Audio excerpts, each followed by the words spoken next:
Okay, I'm gonna show a video here how to change the nozzle on the XL multi-extruder. The instructions online are strange because of the way they have you do it. So I'm just gonna walk you through how I do it.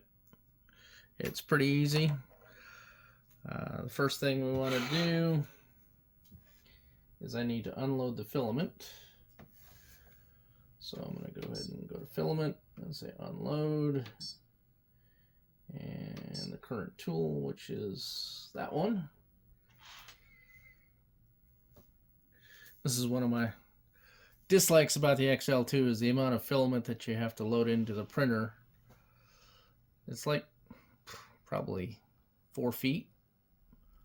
So that means I haven't actually tested the run out yet, but that probably means I'm going to be, you're wasting like 4 feet of filament, where on the MK3 it feeds almost directly in, and I waste maybe 4 or 5 inches at the most. Well, so be it. It's the small price to pay to get the tool changing. Okay, right now it is heating up. Waiting for it to get to 215 Celsius. You'll need the 2 wrenches they gave you, plus one of the Allen keys. I'll have to figure out which one it is. There's 3 of them. Pretty sure it's the one in the middle, but middle being the 3 of them I have. Alright, so now we pulling the filament out. See, it's like 3. Might even be more. It might even be like 5 or 6 feet. It's a lot of damn filament. I'll have to measure it one of these days when I'm bored.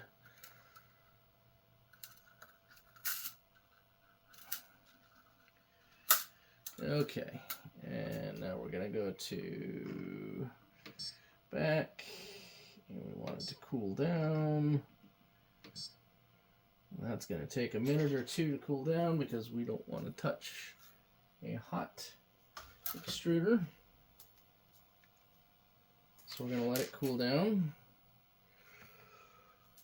I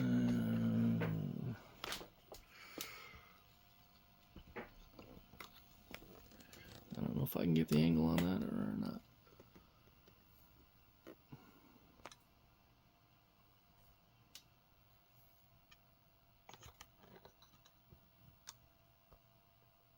Well, gonna have to move the tripod again to get that far zoomed in.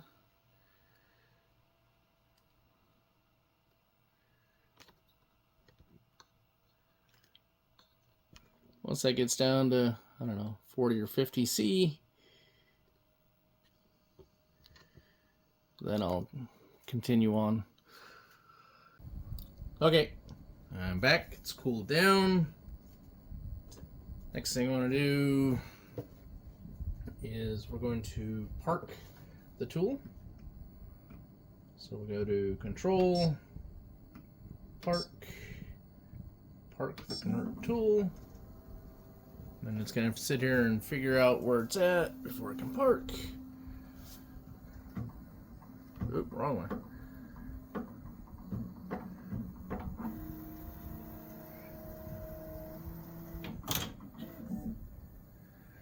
Alright, now that it's parked, I'm going to put a box on the bed here to protect the bed. And then I'm just going to manually undock. Okay. And then I'm going to go ahead and shut the printer off just for the heck of it.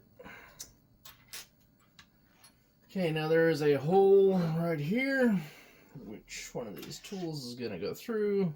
Hopefully I picked the right one. I have 33%, yep. And then we're going to turn it left couple turns just to loosen it up, and then this should wiggle. Okay, just got to be careful because there's two wires. You got the heater cartridge, and then you got the thermistor wires in here, so just don't go twisting it a whole lot. You don't want to break those. Just enough to get this wrench, like right there. Okay, and then this wrench. Okay. The trick is finding the right one. Is that the one? Can't be that one.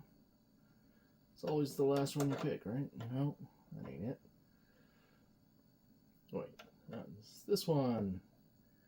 And you can turn it like this a little bit, but if you turn it this way, be careful. You don't want to strip it. You typically want to do it this way.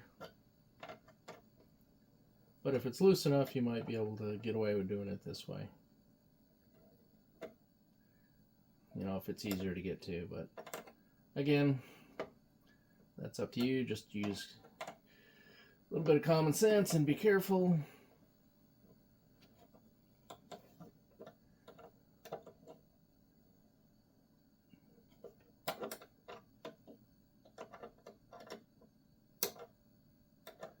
You know, maybe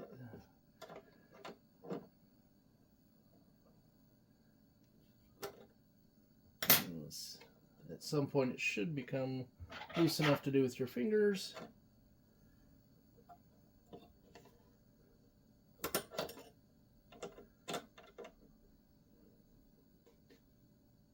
It's a lot of threads. There we go.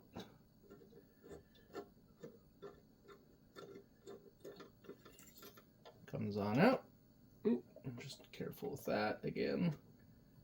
You got wires there you don't want to break. Take our new nozzle. And there's a hole right there. I don't know if you can see that hole that this will go into.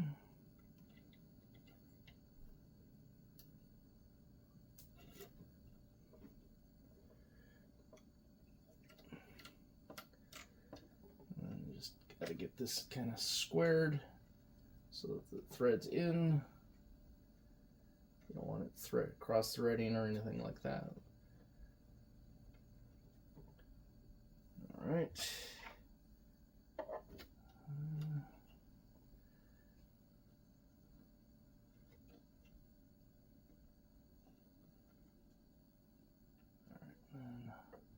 Just basically the reverse of what we just did.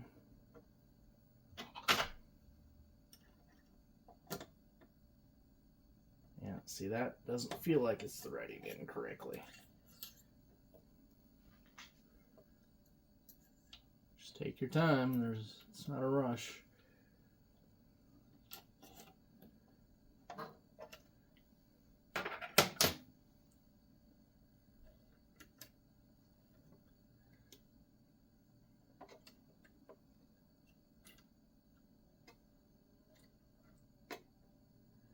I don't know what the deal is with that. The other one threaded in a lot easier. Maybe I'm going at an angle.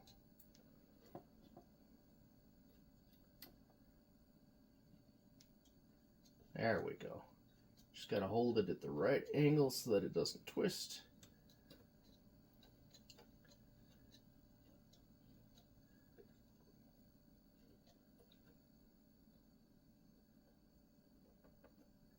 Okay. So then what we can do, we're far enough in, we can push that all the way up. And twist that. And just do finger tight. You don't have to really torque it. That will be kind of loose until I tighten that back down.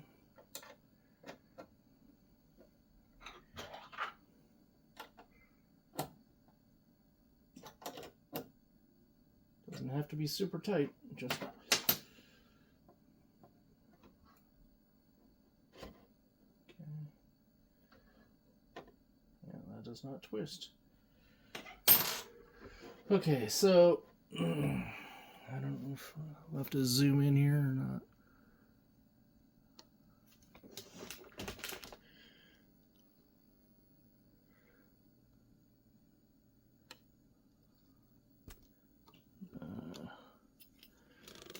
Trying to get where I can zoom way in here without, you'll see there's a little,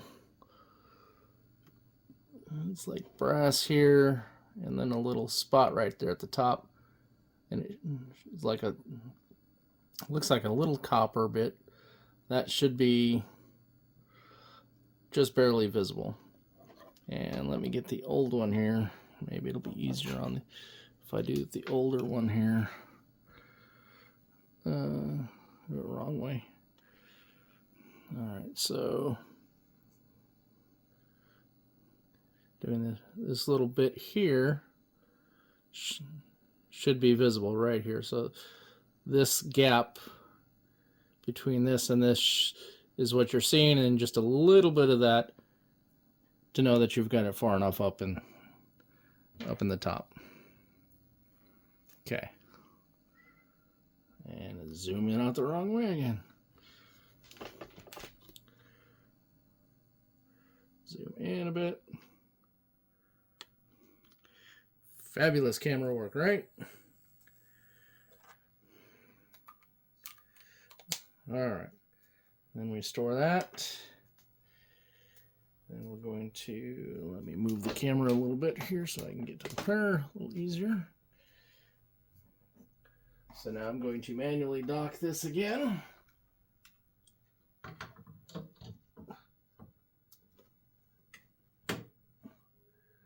Presto.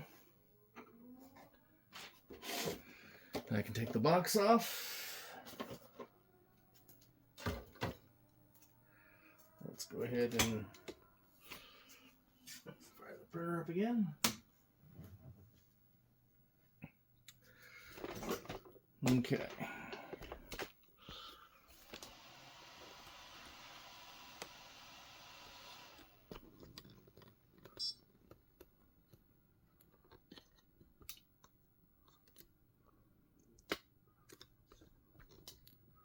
I'm gonna look down here.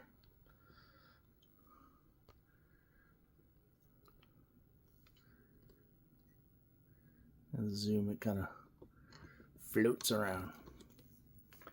Okay, so now what I want to do, and this is also, I don't think this is in the documentation. Go to control, I believe it is. No, it is in settings under tools, and since we changed tool 1, come into here, and we're going to change the nozzle diameter to the one I put in, which is a 0.4. The original one is a 0.6, so you just have to remember to do this. And that's pretty much it, but just for sanity's sake, I also do a, just come back into the calibration, and I want to do a load cell test just to make sure that that part of it's working. You know, because that's like probably the most important thing when it comes to this. So it's got to figure out where it's at.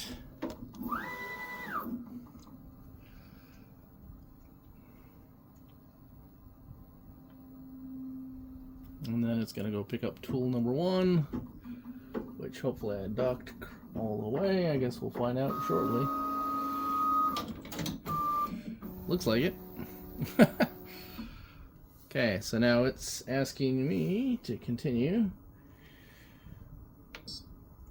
5, 4, 2, 1. Load cell test passed. Okay. If that fails for some reason, then it might crash into your bed.